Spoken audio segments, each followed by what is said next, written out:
HS విద్యార్థులకు గణపతి హాస్య నవలని మూడో ప్రకరణంలో మన పాపయ్య గారి గురించి చెప్పుకుంటున్నాము.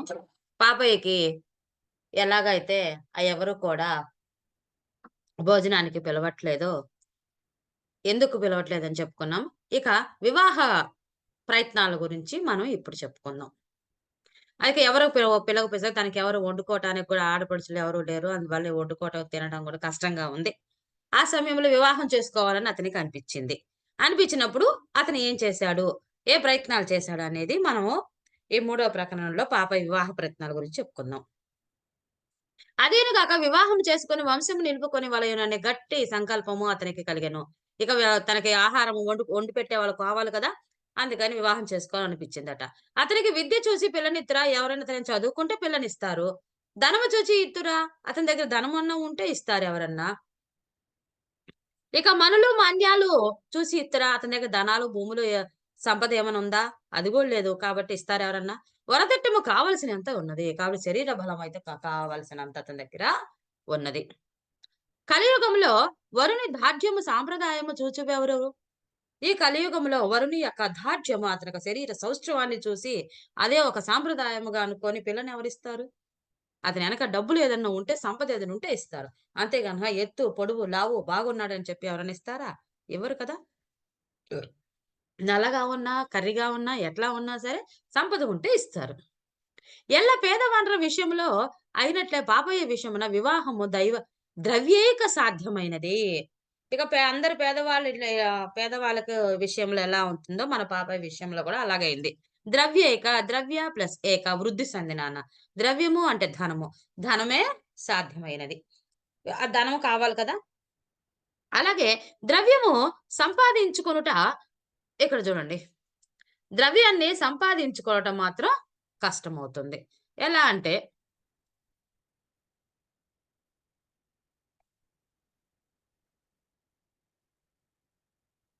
ద్రవ్యము స్వగ్రామమున సంపాదించుటకు తగిన అణువులు లేవు. పోనీ ద్రవ్యము అంటే సంపద. సంపదను సంపాదించుకోవడం తన గ్రామంలో ఎటువంటి అణువులు అనంటే ఎటువంటి అవసరాలు అక్కడున్నటువంటి అనుకూలమైన పరిస్థితులంటూ ఏమీ లేవు. కాబట్టి దేశాంతరమునకు పోవాలెనని పాపయ్యకు దృఢ సంకల్పము కలిగెను. కాబట్టి ఇక దేశాలకు వెళ్ళిపోవాలని చెప్పేసి అతనికి గట్టిగా నా అతనే నిర్ణయించుకున్నాడట. ఏ దేశమునకు పోవలెనని అతడు మనసులో మీమాంస చెందెను. మీమాంస అంటే ఆలోచిస్తున్నాడట. ఏ దేశానికెళ్ళాలని ఆలోచిస్తున్నాడు. ఏ దేశానికెళ్తే తనకు బాగా డబ్బొస్తది అని. కాశీకి పోవలెనని కొంతకాలము అతడు తలంచెను. కాశీకి వెళ్తే అక్కడ మనకి బాగా సంపాదించుకోవాలనుకున్నాడు. కాశీలోని సత్రములో యథేచ్ఛముగా భోజనము జరుగును కానీ, వివాహ నిమిత్తము కావలసిన కన్య దొరకదని అతనికెవరో చెప్పి, పునః పట్టణమందు తెనుగు బ్రాహ్మణుల మీద ఆదరం ఎక్కువ గల అక్కడికి పొమ్మని హితోపదేశం చేసిరి. ఆ మాట అతనికి నచ్చెను. తోడనే అంటే వెంటనే పునఃకు ప్రయాణమయ్యెను. కాశీకి వెళ్ళామనుకోండి యథేచ్ఛగా అంటే ఎల్లప్పుడూ కూడా భోజనం అయితే మనకి దొరుకుతుంది. కాకపోతే మనకు కన్యలు అంటే వివాహం చేసుకోవడం కన్యలైతే అక్కడ దొరకరు కదా! అలాంటి కన్య కావాలంటే పునః పట్టణంకి వెళ్ళాలి. పునః గనక వెళ్తే అక్కడ తెలుగు బ్రాహ్మణులకు ఆహ్, ఇంకా అక్కడికి ఎక్కువ అంటే ఎక్కువ మన్నిక ఎక్కువ. అంటే తెలుగు బ్రాహ్మణులు స్పష్టతగా చెప్తారు గదా! అందుకని అక్కడ గౌరవం ఎక్కువ అని హితోపదేశం చేశారు. హిత ప్లస్ ఉపదేశం గుణసంధి. ఇక అందరూ కూడా హిత అంటే మంచి. మంచి ఉపదేశం అంటే మాటలు. అతనికి అందరూ మాటలు చెప్పారు. మంచి మాటలను చెప్పారు. "నువ్వు పునః ఎళ్ళు. అక్కడైతే నువ్వు తెలుగు బ్రాహ్మణులంటే బాగా పేరు కలిగింది. కాబట్టి నువ్వు అక్కడికి వెళ్ళాక నువ్వు డబ్బులు సంపాదించుకోవచ్చు. అప్పుడు వివాహం చేసుకోనవచ్చు. కాశీకెళ్తే అక్కడ భోజనం తప్ప నీకేం కన్య దొరకటానికి నీకక్కడ అవకాశం లేదు" అని అందరూ అతనికి చెప్పారు. ఆ తోడనే వెంటనే పునఃకి ప్రయాణం అయ్యాడట. అతని ఇంట లోకమంతటా పంచభూతములే కాని ఇతరమైన ఆస్తి ఏమీయూ లేదు. అతనింట లోకమంతటా అంటే లోకానికి మొత్తాన ఉంది పంచభూతాలు. పంచభూతాలంటే తెలుసు కదమ్మా! గాలి, నీరు, నిప్పు, నేల, నింగి ఇవి 5. ఈ 5 కూడా అతనికి ఉన్నాయి. అది అందరికీ ఉన్నయి. కాబట్టి అతనికి ఇవి తప్ప ఏ ఆస్తి కూడా అతని దగ్గర లేదు. నిలబట్టాక భూమి, తాగడానికి నీళ్లు, పైకి చూడ్డ ఆకాశం. ఆ! మళ్ళా వండుకోవడానికి నిప్పు. ఈ 5 తప్ప పీల్చడానికి గాలి తప్ప అతని దగ్గర ఏమీ లేవు. పాత్రలు మృన్మయ పాత్రలు. మృన్మయ అంటే మట్టి. మట్టి పాత్రలున్నాయి. తాగుటకు ఒక ఇత్తడి చెంబు మాత్రం ఉన్నది. నీళ్లు తాగటానికి మాత్రం ఇత్తడి చెంబు ఒకటుందట. కట్టుకొనుటకు 3, 4 గంగ వస్త్రములు కలవు. కట్టుకోవడానికి 3 గంగ వస్త్రములు అంటే తెల్లని వస్త్రములు 4 కలవు. ఇక ఇంకొక నానార్థం గూడా ఉంటది. గంగ వస్త్రాలంటే పాత వస్త్రాలను కూడా ఉంటాయన్నమాట. అయితే తెల్లని వస్త్రాలను గూడా ఉంటుంది. ఎన్నో తరముల నుండి వంశ పారంపర్యముగా వచ్చుచున్న అక్షయ పాత్ర ఉండవలెను కదా! అది ఏమైనదని మీకు సందేహము తోచవచ్చును. పాపయ్య బద్ధకము చేత అక్షయ పాత్ర వ్యాపారము మానుకొనెను. వ్యాపారం మానుకొనను చాలా కాలము నాట నుండి ఆహ్, అచ్చి వచ్చిన పాత్ర దాచకూడదా అని మీకు సందేహము తోచవచ్చునేమో. అది తనువు ఉత్తరించుకొని పోవు సమయమున ఉపయోగింపబడెను. ఇక ఇక్కడ మీకనిపిస్తుంది.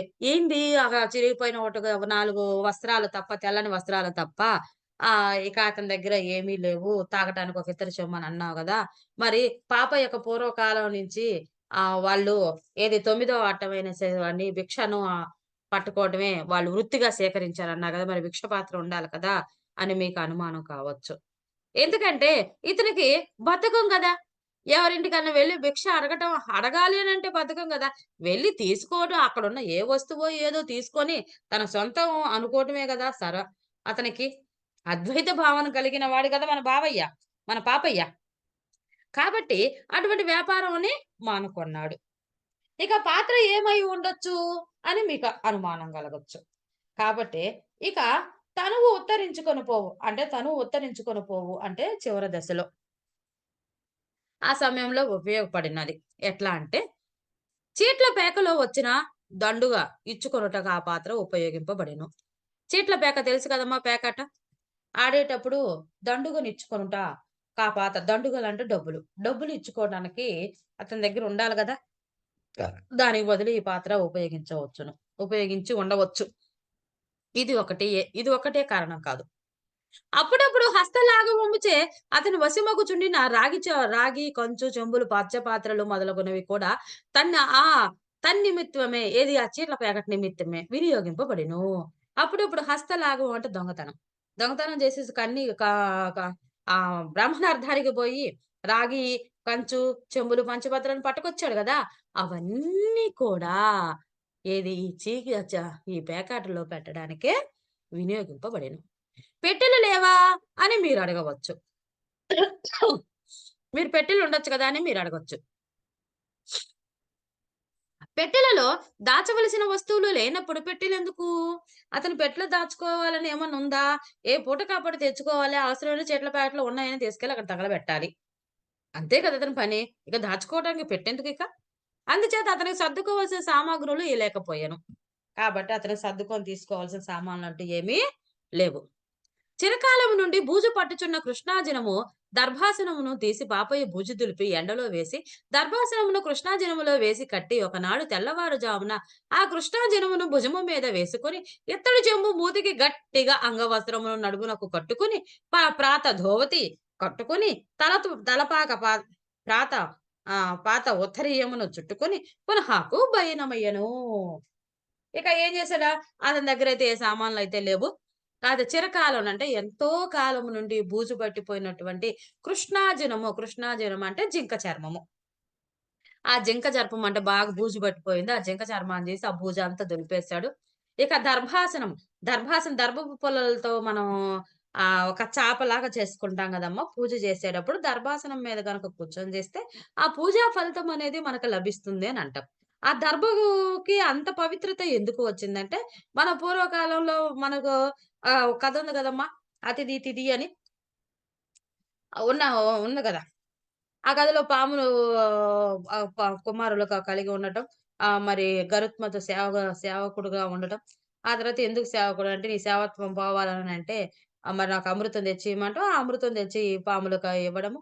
ఆ పాములకి వెంటనే ఇంద్రుడు వచ్చేసి దాన్ని తీసుకొని పోవడం. దాన్ని తీసుకొని పోయినప్పుడు అక్కడ దర్భపు చాప మీద పెడితే, ఆ దర్భపు ఒక అమృత బిందువు ఆ చాప మీద పడుతుందట. ఒక అమృత బిందువు. అందుకని చెప్పేసి ఈ పాములన్నీ పోయి అమృతం ఉంది కదా! అని చెప్పేసి దాన్ని నాకుతాయట. అందుకని పాముకి అంతకుముందు ఒక నాలుకే ఉండేది. అలా నా అలా తిన అలాగా నాకటం వల్ల అది చీరిగిపోయి 2 నాలుకలయినాయట. కాబట్టి అమృత బిందు దర్భ పుల్లల మీద పడింది కాబట్టి అది అమృతంతో సమానం అని చెప్పేసి దర్భాసనం మీద కూర్చొని పూజ చేస్తే మనకు పూజా ఫలితం వస్తుందని చెప్పి మనకి ఒక నమ్మకం. కాబట్టి ఆ చిరిగిపోయినటువంటి బూజు పట్టినటువంటి ఆ జింక యొక్క చర్మాన్ని కృష్ణ జన్మ అంటే జింక చర్మం. జింక చర్మం బాగా దులిపేసి దాంట్లో ఈ దర్భాసనాన్ని పాపయ్య దాంట్లో కట్టేసి ఒకనాడు తెల్లవారుజామునే దాన్ని భుజం మీద పెట్టేసుకున్నాడు. ఇక పాత ధోవతి, ధోవతి అంటే పంచమ్మ. పంచ ఒకటి కట్టుకున్నాడు. దానికేమో ఆ పంచకేమో చెమ్ముని మూతికేమో కట్టేసాడు దాన్ని.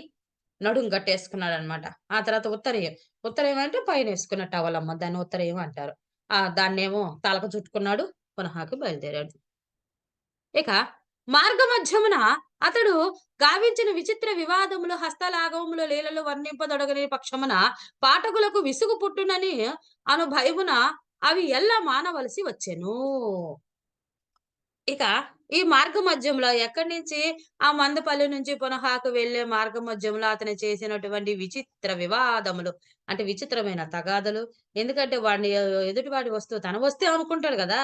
మరి అందరూ అలాగ ఇచ్చేస్తారా? ఇవ్వరు గదా! ఇక హస్తలాగా దొంగ ఇవ్వకపోయినప్పుడు దొంగతనం జేస్తాడు. అవన్నీ కూడా చెప్పుకుంటూ పోతే మన పాఠకులకు విసుగొస్తుంది. అందువల్ల ఆ భయము చేత అవన్నీ రాయకుండా మచ్చుకు కొన్ని మాత్రం రాయడం జరిగింది. బ్రాహ్మణుడెంత పేదవాడైనను చేతనొక నేబు సవితము లేకుండా సేతు హిమాచల పర్యంతమగు దేశమంతయు తిరిగి రావచ్చును. బ్రాహ్మణుడి దగ్గర అతని చేతిలో ఒక్క రూపాయి గూడా లేకుండా, ఒక నేబు సంతే ఒక రూపాయి గూడా లేకుండా సేతు హిమాచలం. సేతు హిమాచలం అంటే రామేశ్వరం దగ్గర నుంచి హిమాలయ సేతు అంటే వంతెన అని వస్తుందమ్మ. వంతెన కట్టిన రామసేతు ఎక్కడ కట్టారు? రామేశ్వరం దగ్గర కట్టారు. కాబట్టి రామేశ్వరం కాడ నుంచి హిమాచల ప్రదేశం వరకు అతని బ్రాహ్మణుడైన వాడి చేతిలో ఒక్క రూపాయి లేకుండా తిరగవచ్చు. దేశం మొత్తం తిరగవచ్చు. ప్రతి పట్టణంలోన సత్రములున్నవి. కానీ కొన్ని సత్రములో ఒక పూట మాత్రమే భోజనము పెట్టుదురు. ఎలా తిరగవచ్చు అని మీరనుకుంటారా? ప్రతి పట్నంలో అప్పట్లో బ్రాహ్మణులకు ఒక సత్రాలుండేవి. ఆ సత్రాల్లో భోజనం పెడతారు. ఒక పూట భోజనం పెట్టే సత్రం ఉంటుంది. కొన్ని కొన్ని ప్రాంతాల్లో ఆ భోజనం పెడతారు, తింటాడు. కొన్ని సత్రంలో 2 పూటలు నిరుపొద్దు భోజనము పెట్టుదురు. కొన్ని సత్రాల్లో ఏం చేసి 2 పూటల భోజనం పెడతారట. కొన్ని చోట్ల భోజనం కాగా కానియో 2 కానులో దక్షిణ కూడా ఇచ్చెదరు. కొన్ని చోట్ల ఏం చేస్తారైతే భోజనం అయితే దాంతో పాటు అది కాకుండా ఒక కానో, అప్పట్లో ఇప్పుడు మన రూపాయి, రూ. 2 అప్పుడు కాని, కాసులు, బేడ, దమెడ, వరహాలు ఇలాంటి పేర్లు చెప్పేవాళ్ళనమాట. ఇప్పుడు మన రూపాయి, రూ. 2, రూ. 4, రూ. 10, కోట్లు, లక్షలని మనం ఇప్పుడు ఎట్లా అంటున్నాం? అట్లా వాళ్ళకి అవుండేవి. ఇక కానియో 2 కానులో దక్షిణ కూడా ఇచ్చేవాళ్ళు. అంటే డబ్బులిచ్చేవాళ్ళు. దక్షిణ దేశమున కొన్ని సత్రముల్లో బాటసారులకు వితంతువులు రాత్రి రొట్టె కాల్చుకొనుటకు పిండి కూడా నొసంగుదురు. కొంతమంది ఏం చేశారు, ఇక బ్రాహ్మణులనేవారు పుణ్యశ్రీ వండినటువంటి భోజనమే తింటారు తప్ప, ఇప ఇక వితంతువులు చేసేటటువంటి వంట అయితే తినరనమాట బ్రాహ్మణులు. కాబట్టి వాళ్ళేం చేసేవాళ్ళు, కొంత పిండిచ్చేవాళ్ళు. పిండిస్తే ఆ పిండిని వీళ్ళు తీసుకొని వాళ్ళే వండుకొని తినేవాళ్ళు. సత్రముల మాట అటుండగా బ్రాహ్మణులకు అన్నము లేదని బ్రాహ్మణ గృహస్థులు సాధారణముగా ఉండరు. ఒకాళ సత్రములు అలా ఇట్లా ఒక భోజనం ఒక పూట పెట్టేవాళ్ళు, 2 పూటలు పెట్టినవాళ్ళు, డబ్బులిచ్చేవాళ్ళు, పిండిచ్చేవాళ్ళు ఇలాగుంటారు. అయితే మరొక చో మరి ఇంక మరొక ఇంకొక పద్ధతుంది.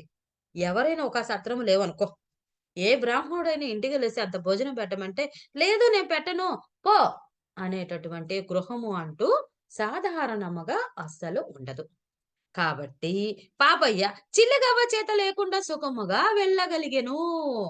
కాబట్టి ఎటువంటి డబ్బులు లేకుండా అతను సంతోషంగా పునఃకి వెళ్ళాడు. చిల్లిగవ్వ ఇది గూడా అప్పట్లో ఉన్నటువంటి ఒక డబ్బు రూపాననమాట.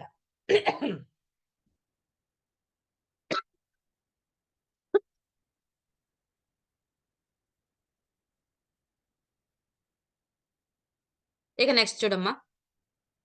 ఇక పునఃకి బయలుదేరాడు. ఎలా ఎళ్ళాడో చెప్పుకున్నాం గదా! ఇక చూడండి. ప్రాతకాలమునందు లేచి జాము పొద్దెక్కు వరకు ఇతడు నడిచి ఒక గ్రామమున చేరి అతడు సత్రమున్న సత్రమును లేనిచో సామాన్య గృహస్థుల ఇండ్లను భుజించి సుఖముగా నిద్రించి మరలా జాము ప్రొద్దువేళ బయలుదేరి నడిచి నడిచి ఏ ఊరికడ సాయంకాలమగునో అచట బస చేసి ఎవరి ఇంటనో భుజించి మరలా వేకువన లేచి పయనము చేయుచుండును. ఇక ప్రాతకాలమున, ప్రాతకాలమున అంటే సూర్యోదయానికి ముందే అన్నమాట. నిద్రలేస్తాడు. లేదా అంటే ఇందులో విసర్గ సందమ్మా ఇది ప్రాతః ప్లస్ కాలం విసర్గ సంధి. లేక ప్రొద్దెక్కు వరకు అంటే చీకటి పడేంత వరకు ఏదో ఒక గ్రామం వరకు ప్రయాణం చేసి, ఆ గ్రామంలో ఏ సత్రం ఏదన్నా ఉంటే, సత్రం గనక లేకపోతే ఏ బ్రాహ్మణ గృహస్థుల దగ్గర వాళ్ళ ఇళ్ళలోనన్నా బతిమలాడి వాళ్ళ ఇంట్లో భోజనం తినేసి అక్కడే నిద్రపోయి, పొద్దువేళ మళ్ళీ బయలుదేరతాడు. మళ్ళీ తెల్లవారిన తర్వాత మళ్ళీ బయలుదేరిపోయి సాయంకాలం దాకా తిరిగి, మళ్ళీ అక్కడ వేకువజాము వరకు అక్కడే ఉండి, మళ్ళీ ఆ విధంగా భోజనం చేసి, ఆ విధంగా ఉదయం వరకు సాయంత్రం దాకా ప్రయాణం చేయటం. సాయంత్రం చీకటి పడిన తర్వాత ఏదో ఒక ఊరిలో ఆగిపోవటం. ఆ రాత్రి అక్కడే బస చేసి తినడం. తెల్లవారంగాల్నే మళ్ళీ బయలుదేరటం. ఈ విధంగా అతని ప్రయాణం అనేది పునఃకు సాగింది. ఈ వి ఈ విధంగా అతడు 4 మాసాలున్నప్పటికి సుఖముగా శ్రీమంతులకు పేష్వాలకు ముందు రాజధాని అయిన పునఃకు చేరెను. ఈ విధంగా 4 నెలలు ప్రయాణం చేశాడట. ఇక శ్రీమంతులు అంటే బాగా ధనవంతులైనటువంటి పేష్వాలో ఉన్నటువంటి రాజధాని అయిన పునఃకు ఎళ్ళాడట. పునఃలో పూర్వకాలమున బాజీరాయుడు మొదలగు పేష్వాలు రాజధురంధరులై ఉన్న ఉన్న కాలమున బ్రాహ్మణ పూజ విశేషముగా జరుగుచుండెను. పునఃలో పూర్వకాలంలో బాజీరాయుడు అనే రాజు ఉండేవాళ్ళు. అప్పుడు పేష్వాలుండరు. రాజధురంధరులు. దురంధరులు అంటే బాగా కీర్తిమంతులనమాట. ఆయన పేష్వాలో అయినటువంటి వారు ఏం చేసేవాళ్ళంటే, ఈ బ్రాహ్మణ పూజలని చాలా విశేషంగా చేయించుకునేవాళ్ళంట బ్రాహ్మణుల చేత పూజల్ని. అందు వేదాధ్యయన సంపన్నులకు జరిగడి పూజ మిక్కిలి మెండు. అంటే వేదాలతో చేసేటటువంటి పూజ అయితే అక్కడ ఎక్కువ జరుగుతూ ఉండేయట. భరతఖండం అంతటిలోను కృష్ణా గోదావరి తీరవాసులకు బ్రాహ్మణులు మిక్కిలి గంభీరముగా ఉదాత్తానుదాత్త స్వరిత స్వరములు తప్పకుండా అపశబ్దము రాకుండా స్వచ్ఛముగా మనోహరముగా వేదము చదవగలరని మహారాష్ట్ర దేశమున గొప్ప వాడుక గలదు. ఆ ప్రఖ్యాతి ఆంధ్ర బ్రాహ్మణులకు అర్హులనుండకు సందేహము లేదు. ఈ భరతఖండంలో ఈ భారతదేశంలో కృష్ణా గోదావరి తీరంలో నివసించేటటువంటి బ్రాహ్మణులు ఇక తన స్వరంతో అంటే స్పష్టంగా స్వరముతో గట్టిగా స్పష్టంతో చాలా ఉత్తమమైనటువంటి పదాలతో చక్కగా అందంగా మనోహరంగా అంటే చాలా అందంగా ఏ వేదాలను అంటే సరళంగా అంటే ఒక లయ ప్రకారంగా వాళ్ళు వినటానికి ఎంతో వీణులు విందుగా చక్కగా వేదాలను చదవగలరు. ఏది కృష్ణా గోదావరి తీరంలో నివసించేటటువంటి బ్రాహ్మణులు. మరి ఆ మాట ఇది ఆంధ్ర బ్రాహ్మణులు ఈ అర్హులు అంటానికి అనుమానం ఏమీ లేదు. కాబట్టి మహారాష్ట్రలకు మహారాష్ట్ర దేశంలో ఆ రోజులు ఇంత మన ఆంధ్ర బ్రాహ్మణులంటే అంత కీర్తిగా ఉందన్నమాట అక్కడ. హిందూ దేశమున అనేక భాషలున్నను అందులో అనేకముల సంస్కృతములే. మాతృకత గ్రహించినను ఆంధ్ర భాష వలె అవి సర్వ విషయముల సంస్కృతము అనుకరింపలేకపోయినవి. ఇక చూడండి హిందీ దేశంలో అనేక భాషలున్నాయి. కానీ అందులో మన తెలుగు భాష ఉంది. తెలుగు భాష గనక చక్కగా నేర్చుకున్న వాళ్ళు సంస్కృతం గూడా చాలా స్పష్టంగా చెప్పగలుగుతారు. కాబట్టి అక్షరముల దగ్గర నుండి తెలుగు భాష సంస్కృతమును అనుసరించిన కారణమున ఆంధ్రులు సంస్కృత శబ్దములను స్వచ్ఛముగా నిర్దుష్టముగా ఉచ్చరింపగలరు. కాబట్టి అక్షరములో తెలుగు భాష ఎవరైతే చక్కగా నేర్చుకుంటారో ఆ కారణం వల్ల సంస్కృతంలో ఉన్న శబ్దాలను కూడా స్వచ్ఛంగా అంటే అందులో ఉన్నటువంటి స్వరానికి తగ్గటువంటి ఇక మాట్లాడుతూ చక్కగా నిర్దుష్టంగా స్పష్టంగా చెప్పడం ఉచ్చరిస్తూ ఉంటారు. అంటే వాటిని పలుకుతూ ఉంటారు. తక్కిన వారట్లు ఉచ్చరింపలేరు. మిగతా వాళ్ళు సంస్కృత పదాలను అంత స్పష్టతతో పలకలేరు. వంగదేశీయుడు వేదమనబోయి భేదమనును. ఇక వంగదేశంలో వాడు ఏం చేస్తాడు అంటే విదేశీ అంటే అప్పుడు వంగ తెలంగా అని అనేవాళ్ళు గదా!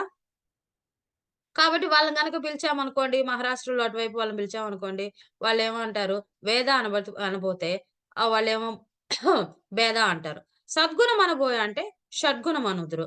ఓటర్ దేశము యందు జనకుండనుటకు ఆ! జొను జొనుకు జొనుకుయనుడు. జనకుండనమంటే జొనుకుయన అంటాడు.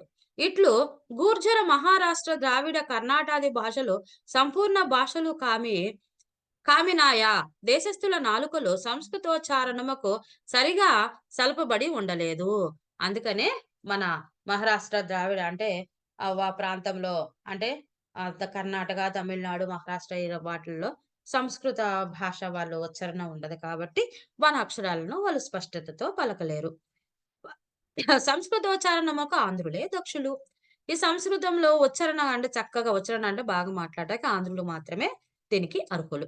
ఆ కారణమున శ్రీమంతులకు పేష్వాలు వారిని అట్టి మహారాష్ట్రులందరూ త్రిలింగ దేశ బ్రాహ్మణుల నోట నుండి వేదమును వినవలయునని శ్రోత స్మార్తాది కర్మలను జరిపించుకొనవలయుననియు కుతూహలము కలిగి ఉండి అట్టివారు లభించినప్పుడు వారిని రావించి సకల విధముల సన్మానించి సకల పూజలు సత్కరించి పంపుచుందురు. కాబట్టి ఈ త్రిలింగ దేశంలో అంటే మన ఆంధ్ర కృష్ణా గోదావరి తీరంలో ఆంధ్రాలో ఉన్నటువంటి బ్రాహ్మణులు ఎవరైతే గనుక ఉన్నారో వారిని స్మర్మాది అంటే అనేక కర్మలను యజ్ఞాలు, యాగాదులు వాటన్నిటిని కూడా మన వాళ్ళ చేత చేయించుకోవాలని కుతూహలము అంటే చాలా వాళ్ళకి ఆనందము కలుగుతుందట. వారిని పిలిపిచ్చి వాళ్ళని సత్కరించేసి వారికి చేత పూజలు చేపిచ్చుకొని వారికి అనేకమైన బహుమానాలు, డబ్బులు ఇచ్చేవాళ్ళట. అందుచేత ఆంధ్ర బ్రాహ్మణుల్లో సాధ్వాయవేత్తలు, శ్రౌత స్మార్త ప్రయోగ దక్షులు శ్రీమంతుల కాలమునను శ్రీమంతుల రాజ్యం అస్తమించిన వెనుకకు కూడా పునః సతారాలకు పోవచ్చుందురు. అందుచేత మన ఆంధ్ర బ్రాహ్మణుల్లో సాధ్వాయవేత్తలు అంటే బాగా యజ్ఞ యాగాదులు చేసేటటువంటి, వేదాలు చదివినటువంటి, శ్రౌత కర్మలలో అన్నీ కూడా చేశారంటే యజ్ఞాలు, యాగాదులు కర్మలు అవన్నీ చేసేటటువంటి ఎవరైతే ఉన్నారో వారందరూ కూడా పునఃకు వెళ్లి అక్కడ శ్రీమంతులు ఉన్నంత కాలము అంటే పీష్వాలు ఉన్నంత కాలము అక్కడికి వెళ్లి అనేక సత్కారాలను పొందేవారన్నమాట అక్కడ. అట్టి వేదవేత్తలు గరిష్ఠులు పోవు చోటకి పొట్టకోసి కంచు కాడగడాలు వెతికినా కూడా ఒక్క అక్షరము ముక్క అయినను కనబడని పాపయ్య ఏమి చేయవలనని వెళ్లి ఉండునో కదా అని ఎల్లవారికి సందేహము మానదు. ఇప్పటి వరకు మీరేమన్నారు వేదాలు, వేదాంగాలు చక్కగా స్పష్టతతో మాట్లాడేటటువంటి వాళ్ళు, అనేక కర్మలు, యజ్ఞాలు, యాగాదులు అన్నీ చేసేటటువంటి వారు వాళ్ళకు వాళ్ళని ఆదరిస్తారని చెప్పారు కదా! మరి మన పాపయ్యకి ఏమొచ్చు? పట్టబడిసి కంచు కాగడ అంటే కాగడాలు పట్టుకొని అంటే అప్పట్లో ఏం చేసేవాళ్ళు ఒక కర్రకి క్లాత్ జుట్టి నూనెలో ముంచేసి వెలిగిస్తారు గదమ్మా! దాన్ని కాగడ అంటారు. అలాగా పట్టుకొని తిరుగుతూ ఉంటారు గదా! మరి అట్లా వెతికి చూసినా గూడా పాపయ్యకి పట్టబడిస్తే ఒక్క అక్షరం రాదు. మరి వేదాలు చదివిన వాళ్ళకి బాగా గౌరవం ఉంది అనన్నారు. మరి ఈయనెందుకెళ్ళాడక్కడికి అని మీకందరికి అనుమానం వస్తుంది. కదా! గూర్జరులు, మహారాష్ట్రులు మిక్కిలి దాతలనియు, గోదావరి తీర బ్రాహ్మణుడు వివాహార్థము యాచించిన తోడనే రూకల వర్షము కురియుననియు, అందువలన సులభముగా వివాహము వచ్చుననియు ఇతరుల వలన విని అతడు నమ్మెను. ఇక్కడ గూర్జరులు అంటే మహాధాతలు వీళ్ళు, మహారాష్ట్రులు వీళ్ళు, మిక్కిలి దాతలనియు, గోదావరి తీరంలో ఉన్నటువంటి బ్రాహ్మణులు ఎవరైనా వారి దగ్గరికి వెళ్తే వారికి రోకల వర్షం అంటే వర్షం. ధనవర్షం కురిపిస్తారని చెప్పేసి మీరు అప్పుడు ధనవర్షం కురిస్తే సులభంగా ఆ ధనముతో సులభంగా వివాహం చేసుకోవచ్చు అని మీరనుకుంటారు గదా! అప్పట్లో అంటే కన్యాశుల్కం గదమ్మా! పురుషుడు వరుడు వరునికి వధువుకివ్వాలి. వరుడెయ్యాలి, వధువుకివ్వాలన్నమాట డబ్బులు. ఇప్పుడేమవుతుంది వధువు వరునికిస్తుంది. కానీ పెళ్ళికొడుకు పెళ్లి కుమార్తెకి ఇస్తాడు ఆ రోజుల్లో. కాబట్టి అలా డబ్బు సంపాదించుకోవాలి గదా! సులభంగా వివాహం అవుతుంది అనుకున్నాడు పాపం. ఇతరుల వలన విని అతడు ఆ మాట నమ్మి ఇతరుల వల్ల చెప్పుకుంటే విని పునఃకు వెళ్ళాడు. అదీను కాక ఆ దేశం శ్రాద్ధభోక్తయు సైతము రూపాయికు తక్కువ దక్షిణ ఇయ్యరెను. అందుచేత ఇంకా అక్కడేం చేస్తాడు, ఆ రోజు అక్కడ శ్రాద్ధ భోక్తలకు గనక ఎవరైనా ఎవరైనా చనిపోతే ఇక భోక్తగా వెళ్తారు గదా! భోజనం జేయడానికి. అలాగా వెళ్తే రూపాయికి తక్కువ ఇవ్వరట వాళ్ళు దక్షిణ. అందుచేత బ్రాహ్మణాది చేసియో బ్రాహ్మణార్థములు చేసియో గోనె సంచుడు రూపాయలు సంపాదించవచ్చునని అతనికి ఆశ పుట్టి వెళ్ళెను. రూపాయికి తక్కువ ఇవ్వరు గదా! అందుకని చెప్పేసి అతనికి ఆశ పుట్టింది. ఇక గోనె సంచినంత డబ్బులు సంపాదించని చెప్పి వెళ్ళాడు. ఎట్టేటో అతడు పునః చేరెను. ఏదో విధంగా పునఃకు చేరాడు. చేరి సత్రములో భోజనమును ఆరంభించెను. అక్కడ సత్రములో భోజనాలు తినటం ప్రారంభించాడు. ఆవకాయ, మాగాయ మొదలగు ఊరగాయలను, గోంగూర పచ్చడి, తోటకూర, బచ్చల కూర మొదలగు పులుసులు, బెల్లపు అరిసెలు, మినప గారెలు, వీసె బూరెలు, గుమ్మడికాయ తప్పలము మొదలగు తెనుగు వంటకములో రుచిపడిన పాపయ్య నాలుకకు మహారాష్ట్ర దేశపు రొట్టెలు, పలుచని పప్పులు, కారము లేని పచ్చళ్ళు మొదట నచ్చినవి కావు. మన ఆంధ్ర భోజనం తెలుసు కదా! గోంగూర, ఆవకాయి, మాగాయి ఇయన్నీ యేసుకొని పచ్చళ్ళు, అరిసెలు, బెల్లాలు బెల్లంతో చేసిన అరిసెలు ఇయన్నీ గుమ్మడికాయ దప్పలాలు, దప్పలం అంటే పులుసనమాట. ఇవన్నీ తిన్నటువంటి మన పాపయ్యకి మహారాష్ట్రలో ఏం పెడతారు? రొట్టెలు పెడతారు. అందులో ఉప్పుండదు. పచ్చ కూరలు పెడతారు. అందులో ఉప్పుండదు, కారం ఉండదు, ఏమీ ఉండవు. మరి అటువంటివి అతనికి రుచించినవి కావు. పచ్చిమిరపకాయ కారమున అతడు మొఖము వాచి స్వయముగా చేసుకొని మహాపదార్థంగా దాచుకొని భోజనముకు వెళ్ళినప్పుడు పొట్లము గట్టి తీసుకొని పోయి పంక్తిలో ఉన్న మహారాష్ట్రులు నివ్వెరపడి ఆశ్చర్యపడి చూసి అతడు బ్రహ్మ రాక్షసుడని తలంచునట్లుగా కలుపుకొని తినుచుండును. ఇక వాళ్ళు చేసేటటువంటి చప్పటి కూరలు ఇతనికి రుచించవు గదా! అందుకని చెప్పేసి ఏం చేసేవాడు, తను భోజనానికి వెళ్ళేటప్పుడే పచ్చిమిరపకాయలు, ఎండుమిరపకాయలు పచ్చడి నూరుకునేదను, దాన్ని పొట్లం కట్టుకొని భోజనానికి వెళ్ళేది. ఆ భోజనంలో కూర్చున్నప్పుడు దాన్ని ఎర్రంగా బాగా దట్టంగా దాని కారం కలుపుకునేదను, తినేవాడు. అక్కడ చూసేవాళ్ళు ఏమనుకుంటారు, అబ్బా! నివ్వెర పడతారంట. ఆశ్చర్యపడి ఈడేంది రాక్షసుడా ఏంటి? ఇంత కారం కలుపుకొని తింటున్నాడు అనుకునేవాళ్ళట. కొన్ని నెలలకు నప్పటికి అతను మహారాష్ట్ర భోజనం నాకు కలపడెను. అలవాటు పడెను. కొన్ని రోజులైన తర్వాత మహారాష్ట్ర భోజనానికి అలవాటు పడ్డాడట. అలవాటు పడిన తర్వాత మహారాష్ట్రులు ఎవరు అతనిని కందలేదు. అలవాటు పడిన తర్వాత మహారాష్ట్ర ఎవరికి అతనికి ఏమి అనలేదట. పునః వెళ్ళిన తర్వాత 2, 3 మాసములకు అతడు వివాహము నిమిత్తము యాచన ఆరంభించెను. 2, 3 నెలల తర్వాత ఇక అతని వివాహ నిమిత్తం డబ్బులు అడగటం మొదలుపెట్టాడట. చదువు సందులు రాని సొంట ఒకటొచ్చే 2 అణాలు, 4 డబ్బులు, 2 డబ్బులు చేతిలో పెట్టి వారే కాని రూపాయలిచ్చిన వారెవరూ లేరు. దమ్మిడీ కాసులే కాని పెద్ద కాసులు అతని చేత పడలేదు. ఆ కారణమున తాను విన్నట్లు మహారాజులు గొప్ప దాతలు కారని నమ్మిక తోచెను. అందుచేతనే మరి అందరూ చేతున మహారాష్ట్రుల మీద అతనికి కొంత అయిష్టము కలిగెను. ఇక్కడ ఏం చేశారు? ఇప్పుడు మనకు రూపాయి, రూ. 2 పావలా ఉన్నాయి కదమ్మా మనం. రూ. 100, రూ. 1000, కోట్లు, లక్షలు ఇలా అంటాం గదా!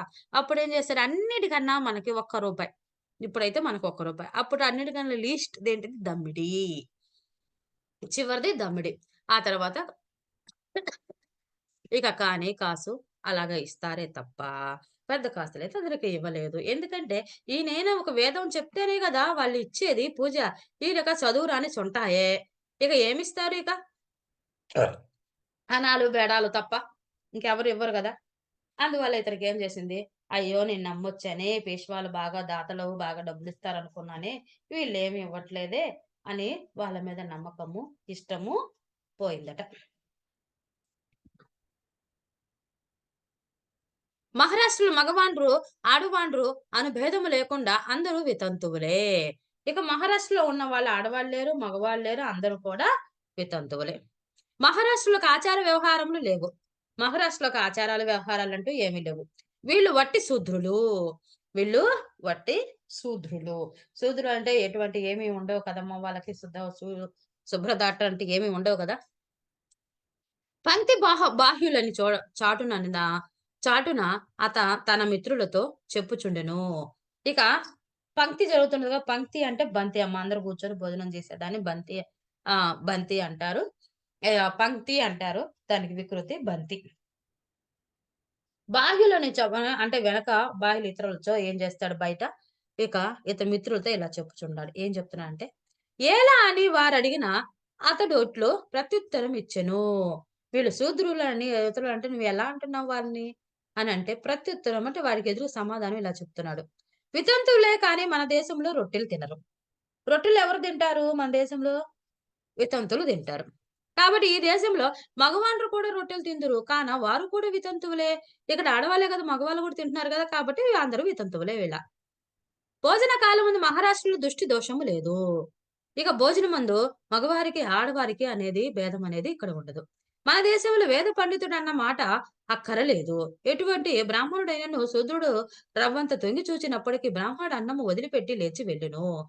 ఈ పాపిష్టి దేశంలో బ్రాహ్మణుడు భోజనము చేయుటకును శూద్రుడు చూచుటయే కాకుండా, ఆ గదిలోనే తానొక విస్తరి వేసుకొని వేరు పంక్తిలో బ్రాహ్మణునికెదురుగా కూర్చుని నుండి శూద్రుడు భోజనము చేయును. ఈ దేశంలో వట్టే మాలకూడు.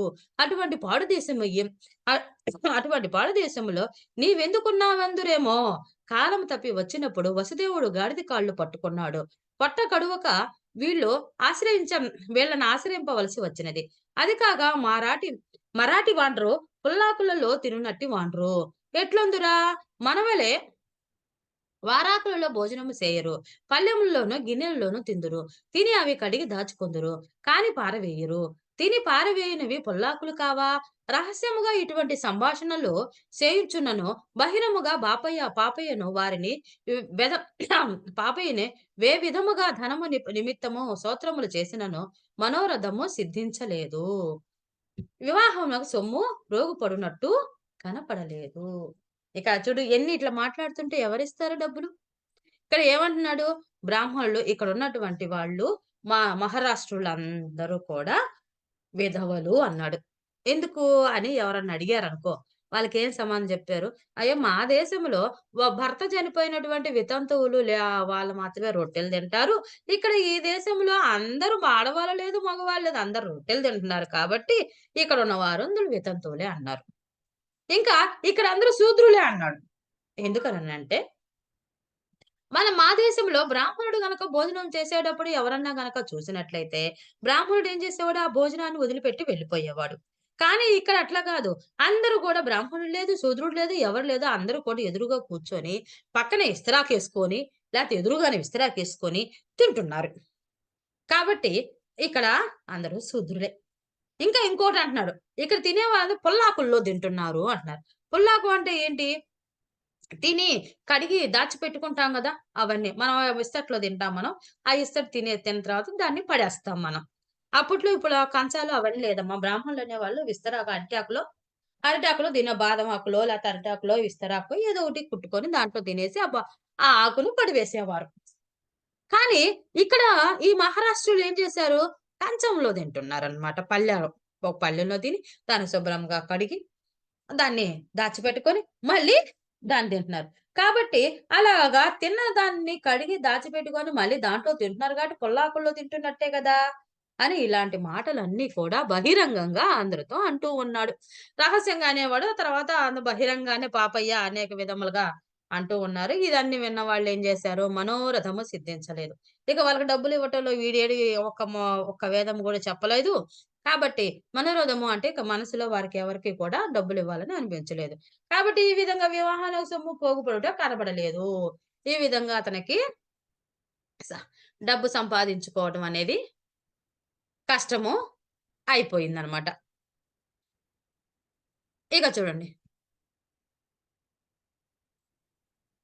యాచన వల్ల దొరికినది, సంభావన వల్ల ఆర్జించినది, బ్రాహ్మణార్థము వల్ల చేజిక్కినది, పాపయి పొగచుట్టలకు, తమలపాకులకు, వక్కలకు నడుమ నడుమ నంగ అంగళ్ళకు పోయి కొనితిను లడ్డు బందరు పేని మొదలగు మధురాహారములకు సరిపోయెను కానీ మిగులుట లేదు.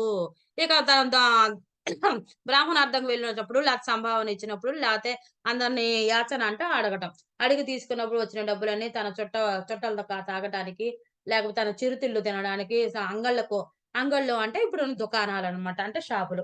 అక్కడికి వెళ్లి తను కొనుక్కొని బందరు మిఠాయిలు అలాంటివి ఏమైనా మధుర ఫలాలు అనంటే తియ్యటి పదార్థాలన్నీ కొనుక్కొని తినడానికి దీనికే సరిపోయినాయి డబ్బులు. ఇంత దూరము వచ్చి వివాహం చేసుకొనకుండా మరలా స్వదేశమును పోవుట అప్రదిష్టయని అతడు భావించి, తన వంటి వానికి సొమ్ము చేతి నిండా సమకూర్చునట్టి వృత్తినేది అని అవలంబించవలెనని సంకల్పించుకొనెను. అట్లు చేయుటలో అతడొక కొత్త వృత్తి ఆరంభించెను. ఇక ఇక ఏం చేశాడు? అయ్యో! ఈ రకంగా అయితే నాకైతే సంపద రావట్లేదు, డబ్బులు రావట్లేదు. ఈ విధంగా డబ్బులు లేకుండా మళ్ళీ వివాహం చేసుకోకుండా మళ్ళీ నా గ్రామానికి వెళ్ళినట్టయితే నాకంత అప్రదిష్ట వస్తుంది కదా! నాకు పేరు పోతుంది కదా! కాబట్టి ఏదో ఒక వృత్తి చేపట్టేసి నేను డబ్బులు సంపాదించాలి అని మనసులో సంకల్పించుకున్నాడు. నాన్న అది ఏ వృత్తి అనేది నేను చెప్తాను.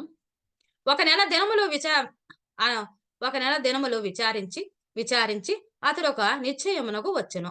ఒక రోజంట ఒక నెల దినములు అంటే ఒక నెల రోజులు ఆలోచించాడట. ఆలోచించి ఒక నిర్ణయానికి వచ్చాడు. ఆ వృత్తి ఆంధ్రులకు ఆశ్చర్యము కలిగినట్టిది.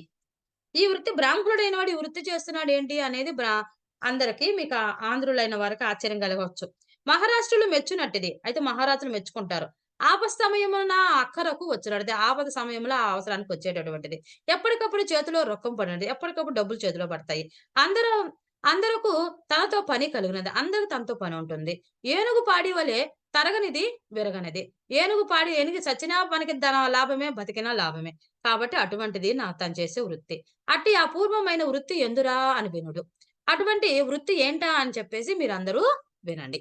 ఆంధ్ర బ్రాహ్మణులు ముఖ్యముగా గౌతమి కృష్ణవేణి తీరవాసులు అందు ముఖ్యముగా వైదికులు రామచిలకల వల్లే గోరువంకల వల్లే అర్థం తెలియకుండా నొకరు చెప్పిన దాన్ని బండ వలె వేసి సాధ్యమునను చెప్పుటకును శ్రౌత స్మార్థ కర్మలు విరాటకరముగా జయించుటకును కావ్య నాటకాలంకార గ్రంథములు తర్క వ్యాకరణ జ్యోతిష వేదాంతాది శాస్త్రములు చేర్చి పాఠము చెప్పుటకు కొన్ని క్రతువులు చేయుటకు మాత్రమే బహు సమర్థులనియు తదితర వ్యాపారములకు వారనర్హులనియు దేశమున ఒక గొప్ప అప్రతిష్ట కలదు.